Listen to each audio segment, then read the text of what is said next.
Hello!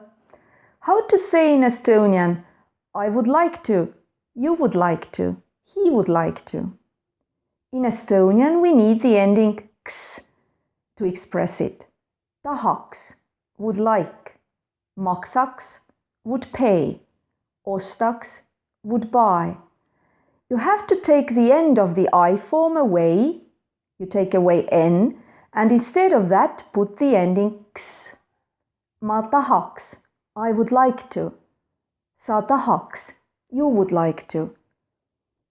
Ta tahaks, he, she would like to.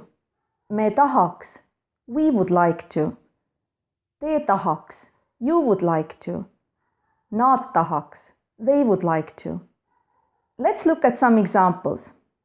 Ta tahaks puhata, he would like to rest. Ma maksaks parem homme, I would rather pay tomorrow. Nad ostaks selle maja, aga kahjuks neil pole raha. They would buy this house, but unfortunately they don't have money. Ma tahaks ka puhata. I would like to rest as well. Let's finish it for today. Bye!